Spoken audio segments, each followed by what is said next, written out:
things just got worse for the Trump presidency on day 172 of an administration already consumed by Russia. The president's son met with a Russian who claimed to have dirt on Hillary Clinton. The president's son changed his story about the meeting, and now the president's son has hired a lawyer. He's going to get invited to talk to the Senate Intelligence Committee. And news tonight that he was told the Russian government was actively working to help his father's campaign. More on that later. And his name now joins the list of people around the president who met with Russians and later either forgot about it or failed to report it. The questions about Russian collusion have been asked repeatedly, and the answer has always been the same. Are there any ties between Mr. Trump, you or your campaign, and Putin and his regime? No, there are not. It's absurd, and there's no basis to it. Did anyone involved in the Trump campaign have any contact with Russians trying to meddle with the election? Absolutely not. I'm asking you a direct question. Was there any contact in any way between Trump or his associates and the Kremlin or cutouts they had? I joined this campaign in the summer, and I can tell you that all the contact by the Trump campaign and associates was with the American people. Whether there were any contacts, sir, I'm just trying to get an answer. Yeah, of course not.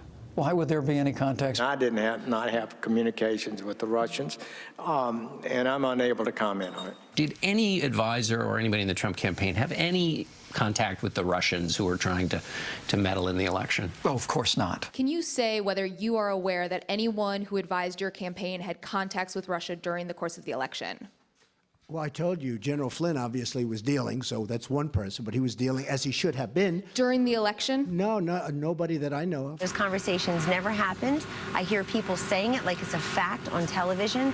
That is just not only inaccurate and false, but it's dangerous. Does the president-elect... And it does undermine our democracy.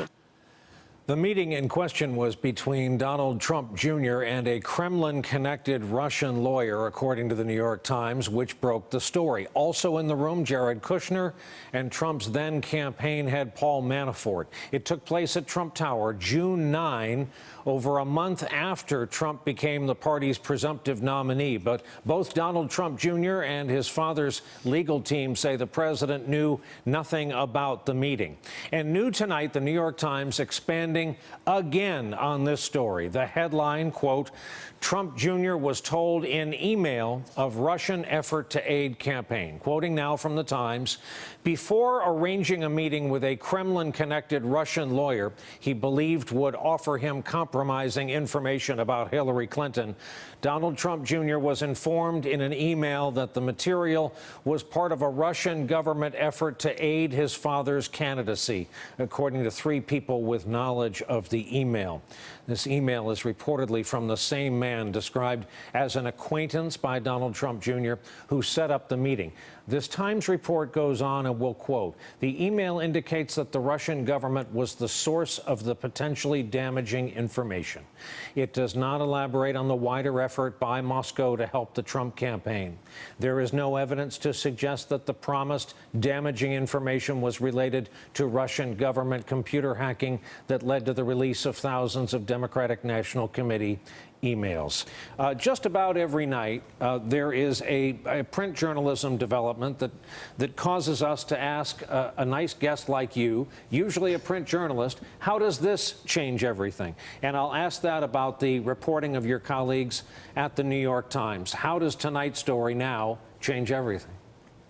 Well, the story by my colleagues really raises new questions about why is it that we're continue to learn about these meetings and we weren't told about them before. In March, Don Jr. told us at the Times that he had had no meetings as part of the campaign with the Russians, that there had been nothing there. And it had to be clear to them at the time that this Russia story was going to continue to go on and on.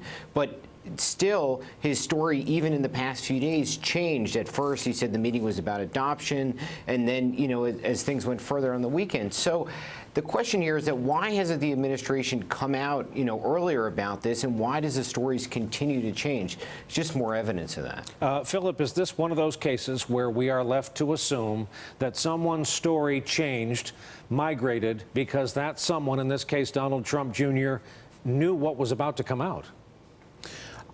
You know, partly that. I think it's also that the story changed as Donald Trump Jr.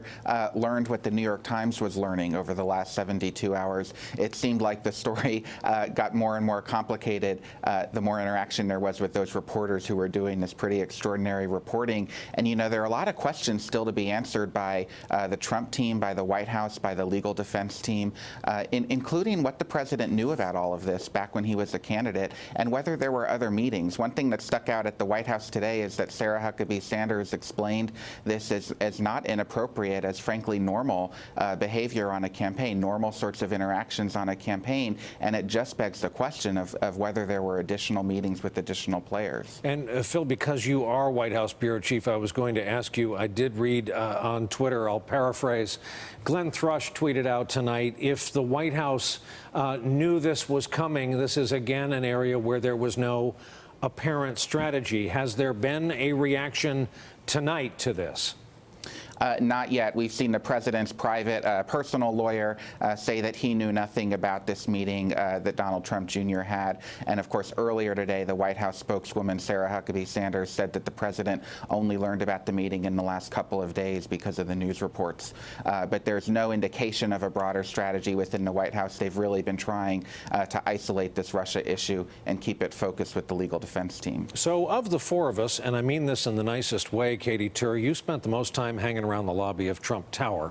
Take us back to what was going on in time in the life of the Trump campaign. I know you've been writing a book, so a lot of this you've just been through all over again. What was going on back So this then? is June 9th, 2016, and this was a very pivotal time. Donald Trump had won the nomination, but he was facing a potentially serious delegate fight at the convention. It was unclear that he would be able to hold on to the nomination. So the campaign brought in somebody who knew how to do that. His name was Paul Manafort. Corey Lewandowski, though, was still technically the campaign manager. And there was a power struggle between Manafort and Corey Lewandowski. At the time, the kids were getting sick of Lewandowski, and they wanted him out. They wanted to usher Manafort in. So the kids were amassing power and influence with their father. They were trying to set an agenda. So when someone like Don Jr. says, hey, I have a meeting, and you should come to it, you're going to go to that meeting if your name is Paul Manafort, if your name is anybody, frankly, in that campaign.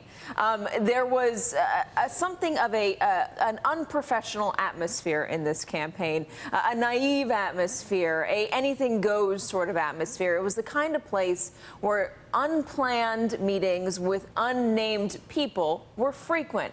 Stopping you in a hallway saying this person is coming by. There wasn't a vetting process. It was not a professional campaign. So it's easy to imagine one of these sorts of things flying under the radar. What was going on, though, in Don Jr.'s head? That's unclear. Did he know that this was going to be problematic going forward? It doesn't seem likely from the people that I've spoken with. More that they were just in this atmosphere where they were trying very desperately to get something that would move the needle in their father's direction because things were not going well. But the big headline of this, Brian, is that as of a year ago, Don Jr. knew, at least a little bit, that the Russian government was trying to aid his father's campaign.